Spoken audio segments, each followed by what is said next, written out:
Rich people, they could do whatever they want. That means committing crimes, as well as apparently putting on real-life battle royale matches on a private island that we're sure that'll just turn out completely fine, no problems. When you've hunted all of the game, all that's left is the most dangerous game. Man.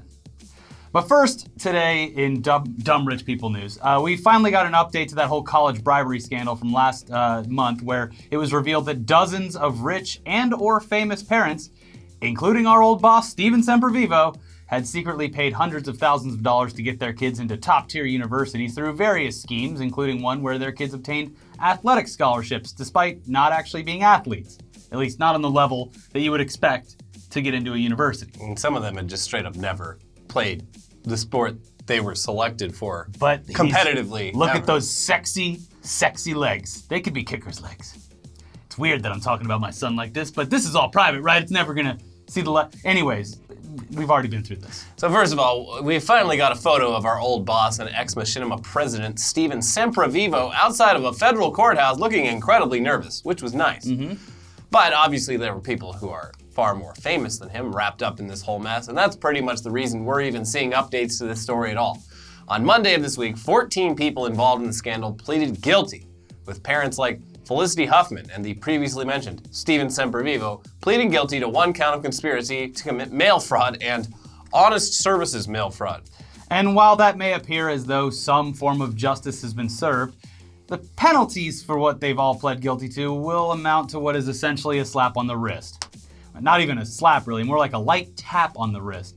Because while the maximum sentence for these charges would be real prison time and a huge fine, prosecutors in this case, they're recommending something far less severe, and in Felicity Huffman's case in particular, they're only asking that she receive a $20,000 fine, 12 months of probation, and restitution, quote, in an amount to be determined. Justice is blind, everyone. We're all treated equally under the law here in America. Now, obviously, we never thought that any of these people would serve actual jail time because, sadly, that's just the way shit seems to work here, but they basically got off with little to no actual consequences unless that restitution amount is very significant. And while we don't know for sure if the other parents that pled guilty will get the same light sentence, you'd imagine that it would be something similar. Who among us hasn't paid hundreds of thousands of dollars to cheat the U.S. academic higher education system? If you've got hundreds of thousands to slip your kid into college, you've probably got a pretty good lawyer too. But I guess, but this is fucking bullshit. Yeah, it sucks. It definitely sucks. It was also noted that, quote, the defendants who improperly took tax deductions for the bribes they paid have agreed to cooperate with the IRS to pay back taxes, which again, getting off real light. Yeah. Basically, oh hey, you lied and you actually owe us a lot more money than what you presented your financial status to be, but just, we know you're good for it. Yeah, I mean, they allegedly, knowingly and willingly committed tax fraud, and they're just like, whoops, we'll just pay that back, and it will be all good, right? Right. Cool. Yeah. The IRS was like, yeah, works with us. I mean, we're kind of understaffed and having to deal with a new tax code and a bunch of people who are really angry about not getting bigger returns this year, so, I mean, fuck it, whatever, who gives a shit? Just give us our money. Yeah. But maybe don't try to just lie in your taxes. Don't do it again. As an individual. Yeah, don't do that. As not a wealthy asshole who should be eaten. Don't do it. There's also an even more recent update to the story, though, because Lori Loughlin, a.k.a. Aunt Becky, and her husband, the guy who created Massimo, who his first name's Massimo. Yeah, from a friend of mine who actually met him, was in his presence at one point, who I was talking to this past weekend, is just a total piece of shit. Anecdotally, a bad guy. They were indicted on Tuesday for additional charges outside of the simple mail fraud charges, and it looks like these new charges will in fact extend to the other families. So, the new charges there for, quote, conspiring to commit fraud and money laundering. And yeah, it's all kind of confusing because these new charges, they were laid out a full month after the whole thing blew up. And after reading about the punishment that prosecutors are aiming for based on the mail fraud stuff, we don't really have a lot of faith that throwing additional fraud and money laundering on top of their pile will amount to much.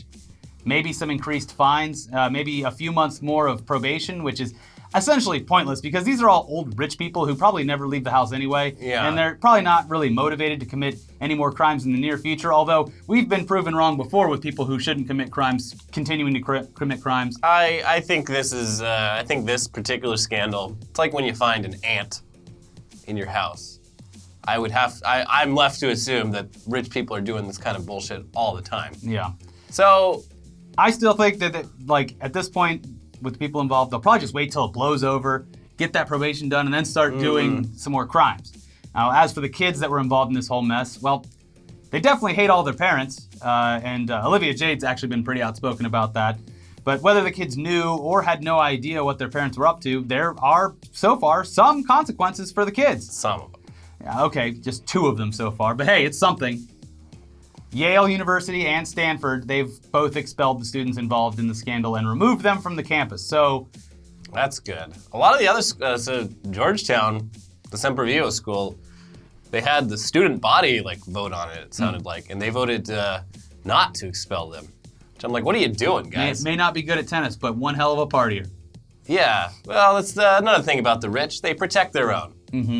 But now over in other rich people news that might amount to future lawsuits, someone with a whole lot of money to waste really likes the Battle Royale genre and wants to take things to the next level by hosting a real-life Battle Royale tournament on some remote private island somewhere where the winner will take home over $100,000. Yeah, wow, sounds pretty exciting. Now listen, we already know what you're saying.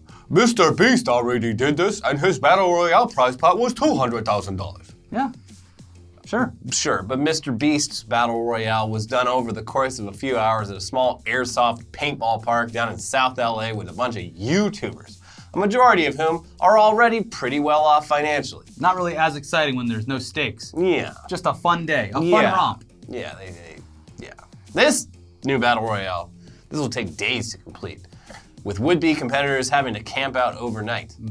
It's not just man versus man, it's man versus the elements. Why haven't they turned this into like a primetime show yet, like Survivor? Which I guess Survivor pretty much is Battle Royale, because only one person can win, right? And they're on an island. Too much democracy, it's all voting. Oh, okay. Yeah. Wow. But this new challenge, it will involve the use of airsoft guns as opposed to real weapons. Boo! Yeah. Because, we're pretty sure hunting people with real guns for sport is still illegal, although international waters. Could be true. It's like, in Mortal Kombat, the movie. Yeah, you have to go to the Nether Realm. Yeah, they go to the Nether Realm where, Which is just 3 miles off the coast. blood sport is totally fine. Yeah. Mr. Beasts used airsoft as well, but they had like balloons, and you had to pop the balloons. This one, they claim to have like pressure-sensitive armor. Anyways, we'll get to how to sniff out fake news right now. Wow. The details and the announcement, they come from a website that we've never heard of called HushHush, which markets itself as the #1 destination for luxury goods online. Is this another Soldier Boy thing? Funny you should say that, because it kind of resembles that just based on looks alone. And we know that this whole thing is not part of the original story that we pitched to you. But considering this is supposed to be a website for rich people, it is very, very poorly designed. Well, have you been to Steven Sempervivo's website? Hideous. Yeah, but this one's like selling really expensive shit, and like everything's broken on it, and like things don't work the way they should. It's really weird if it, Guys, Squarespace, you can get a... They could have made it on Squarespace much easier. We got promo codes. Not sponsored episode though. Yeah. Anyways, taking a quick look at the items available for purchase on the front page of the site, it kind of confirms our presumption that rich people have no taste. Because a lot of this ridiculously expensive shit is just tacky as fuck. Then again, what the hell do we know? This website's not for us, right? Aside from ugly furniture, handbags, watches, and sculptures that all look like something you would find at stores in the back corner of a dead shopping mall for comically high prices, the site also allows users to buy things like cars, yachts, houses, and property. Yeah, the site seems fake. Though there are a few news articles out there about its existence claiming that it's the Amazon for millionaires. I don't know, maybe we're all operating on a different plane of existence here, but if I were rich, I probably wouldn't trust some janky website to do my car, yacht, or property shopping. It looks less like Amazon for rich people than it looks like the Soldier Boy store for rich idiots. Yeah, it's kind of like... Although, to his credit, Soldier Boy, everything he sold was exactly as presented. Yeah. Whatever. Yeah, and the dumb Battle Royale thing that this website's offering. Yeah, back to the main story. That's kind of sticks out like a sore thumb among the product page. So this whole thing seems like a marketing campaign to get dumb rich people to buy a diamond-encrusted Rubik's Cube from their store. More than it seems like a serious challenge that'll totally happen, but whatever. Here's what they say about it. We were approached by one of our customers who was on the lookout for a private island for help in setting up the championship. We will also be handling registrations for the event when the time comes. Contestants will be provided with airsoft guns, ammo, and touch-sensitive body armor for a 3-day event. The last person standing will win a 100,000-pound jackpot. Oh, we're using British currency now? As it is currently planned, the event is intended to last 3 days, with 12 hours of competition each day. Breaks? Boo. Competitors will then camp for the night. Food, camping gear, and all the necessary equipment will be provided. And not only that, they also claim to have a position open for someone to help make it all happen. They want a talented game maker who can help design the arena to make sure that the event goes off without a hitch. Calling all gamers. And they're willing to pay 50 grand for the right person. They even have a web form at the bottom of their page for people to fill out as an application for the gig. Don't wait.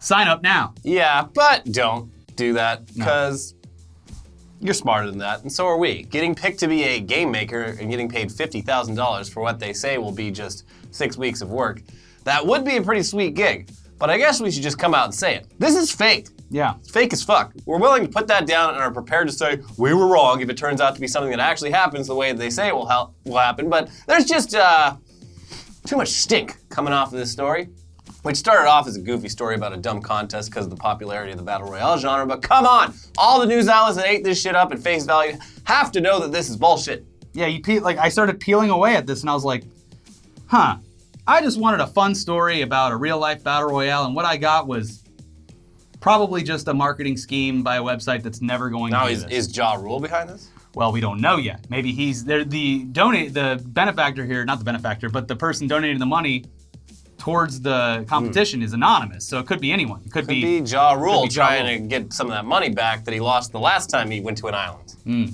Anyway, yeah, look at this shit. It's bullshit. The site's bad. Like, maybe you could buy a giraffe statue for 10 grand and get it in the mail, but the rest of it is a bunch of shit that looks impressive, but that no one would ever just order from a random website. Rich people have countless avenues to purchase big ticket items. This site is not, nor will it ever be, one of those avenues. Yeah, now the same website, which by the way launched relatively recently, held another contest a few months back where they were seeking someone to land another dream job. Getting paid to stay on luxurious properties, sail on multi-million-dollar yachts, and drive around in supercars, all while raking in a 75,000-pound salary. I mean, I'm ready to hang up my coat on this show and go sailing on yachts. In their post, they say that applicants will need to demonstrate a passion for travel, art, and fashion, also have a keen eye for detail, and an appreciation for the finer things in life. They go on to say that a successful candidate will also be expected to travel to private islands and will be working with products like aircraft, cars, fashion, jewelry, furniture, and more. So you've got to be willing to learn and do so quickly. Well, it's a tough job, but I think I can take on this very arduous task. How are we ever going? Give me a fucking break. Not real. Yeah, this contest, by the way, has the same application submission form as the Battle Royale designer. It's literally just a web form for you to put your info in. Yeah. Good luck and goodbye information, because that shit's probably getting spread around on the deep dark web. It probably won't surprise you to hear that no winner has been announced for that dream job. They must be really slaving over those applications. Yeah. And while they might not want to make that info public themselves, you know someone would want to talk about it if they got the job, especially considering the amount of press from news outlets that this dream job offer got in the first place. Yeah, it was floating around on a lot of websites, like new e-commerce company offers the dream job of a lifetime, and it's the same kind of stuff that's going on with this Battle Royale thing. This Battle Royale news was on like every gaming website outlet, like just like, hey, this is crazy, this is happening. Anyways, on to the next article. Anyways, you want a few more reasons that this site is bullshit? Check out the HushHush Instagram page, which is filled to the brim with stock photos that they don't own and features dozens of hashtags on every post just begging for some rich moron to find their page. Instagram hashtags are pathetic. Yeah, this one has like the entire you can't even see comments, even though there's very few comments. And the only other comments that are on the Instagram page that I saw are from other like companies trying to market themselves. But like, it's like that much of just hashtags. Finer things. Hashtag. Yeah, millionaire problems, all that kind of stuff. Yeah. Also, their company address shows up on Google as a shared workspace on the inside. But on the outside, if you go on Google Maps, it's a back alley in London next to a shop specializing in metal scrap. Yeah, but that metal scrap shop probably like flips over and spins around. It's a front. Yeah. Rich people know how to hide everything. I saw The Kingsman. I know how things work in London. You might be right. Also, the only social media presence that the 29-year-old CEO of the company has is a Twitter account that's been inactive for years after spamming links to a website that gives out coupon codes. If you Google the CEO's name, Aaron Harpin, and it's, by all accounts, it's definitely his real Twitter account. It says, you know, where he's from, where he lives now, and a couple other identifying marks, which I will tell you now.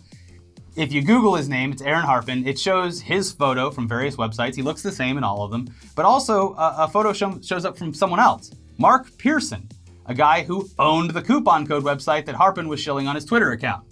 Pearson sold that coupon code website for £55 million back in 2014. And it turns out, Aaron Harpin, CEO of HushHush, is in a relationship with Mark Pearson, the coupon code guy. The old gay twist. Mm-hmm. Not that there's anything wrong with it. No. By all accounts, they seem like fine people. They apparently have 2 adopted children. They've given to charity over the years, and it gives weight to the fact that at the very least, the person behind this website is, in fact, wealthy. Yeah. He's no faker. But we bring up the whole coupon website thing and related it to this HushHush site, all for one reason, and this is all speculation, so put on your tinfoil hats, not your gold hats. No. Rich people, get out. Yeah. You could assume that the value of a coupon site is the information it collects from its users. That data helps advertisers and brands, and it's worth actual money. Enough money that it could be sold for millions of dollars. So what we assume this HushHush site actually is, especially because of their archaic web form application submissions template, is that it's just collecting information about users, emails, and locations, stuff like that, while constantly getting what is essentially free marketing in the news and on blogs by throwing a bunch of contests that probably aren't real, all in an attempt to boost both the real and perceived value of the site so the owners can sell it off to some poor investment firm schmucks who really think it is the next Amazon. They got you. Yeah. I mean, to be fair, they could be having a real go at it, but I feel like all of this contest bullshit is just marketing to get people's information. And yeah, it's fine. It's data mining. It's fine. Now, okay, tinfoil hats off. That was a weird turn for a dumb story about a battle royale competition. Sorry. Just go watch Mr. Beast's video if you want to see a bunch of YouTubers try it. Anyways, while we're out here taking the wind out of everyone's sails today, we should probably inform you that it's time to stop enjoying the meme where the guy walks into a courtroom and stares around at people. Listen, it's not your fault. We're sure that many of you enjoyed the various things that spawned off of this meme, and a lot were fun. It was just a video that had caption this on it, and people took it and turned it into different scenarios. Yeah. We saw plenty of them, and we found some of them to be quite humorous based on their very relatable captions. The real Rorschach test. Mm-hmm. We get it. You didn't know. Neither did we. Yeah, so what sitcom is this clip from? We'll get to that, but we should just say that it's fair to say you can't always be aware of everything online, especially when there's no context attached to it. But the shareability of the meme, it's not really worth it once you find out the backstory here. Yeah, so the man from the meme who walks into a courtroom and stares around with a mean look on his face, that man is Jawad Ben Daoud. He's the guy whose nickname was ISIS Landlord because back in 2015 he let 2 men involved in the absolutely brutal terrorist attacks on Paris that resulted in the deaths of 130 people. He let them live in an apartment that he owned. Mm-hmm. It appears as though the terrorists were on the run and he was like, y'all can stay here because I'm cool with it. Yeah. The thing you just did, I'm a fan. He didn't know because... Yeah, he claimed that he didn't know the guys were the wanted terrorists because he was, according to his testimony, high on crack at the time after finding out the 19-year-old he was having an affair with was pregnant. So, class act, this guy. Regardless, he was recently sentenced to 4 years in prison because of his involvement, and the video clip used for the meme reportedly was actually filmed while he, quote, insulted the civil parties and gave one of them a death threat. So it seems like this guy's a piece of shit. But even though he's a piece of shit, he's now accidentally famous for being an unintended participant in a funny meme. So yeah, hey, look, you probably didn't know, and we assume that a majority, probably all of the people that were transforming the original video into a countless number of memes, they didn't know either. But now we all know, so maybe don't make any more, and if you see people that are still making them, let them know that they're inadvertently normalizing a guy who's doing prison time for hiding terrorists. Yeah, a lot of people died. Yeah. Those people's, families and... Yeah, the survivors of the attack released a note on this, and they're very upset because, as you could imagine, surviving an attack or being the family member of someone who was killed in the attack, and then you see the one person who's being brought to justice currently everywhere on the internet with people having a great time. Yeah. Probably doesn't make you feel very good. Yeah. And, we're just laying it out there. On a similar note, actor James Woods shared a meme of the Christchurch shooter, so good job, James Woods. I absolutely don't hope that you die soon of natural causes. Why would I think that? Anyways, that's it for today's episode. And check out this past weekend's shows. We have a brand new episode of Weekly Weird News, and we had a great video game stream on Sunday. And by the way, I'm finally level 30 in Division now, so we can play together. Oh, that's a March game. It's April now. No. We'll do another Division stream. All right, very soon. Don't worry. And thanks to everyone who picked up merch. It's gone now. We'll stop talking about it. Boop. I think we're gonna leave some socks up or something, like the little items. Leave those up in case you ever want to get some socks. You're running low. Year-round stocking stuffer. Mm-hmm. That you can stock with other stuffs. Yeah, you buy the stocking and then you stuff it with whatever you want. Probably something from HushHush. Or your dick when you're jerking off. Yeah, we could market it as that. We need to sell a jerk sock. Coming up in the next drop. Watch those episodes. We'll see you next time. Bye. Bye.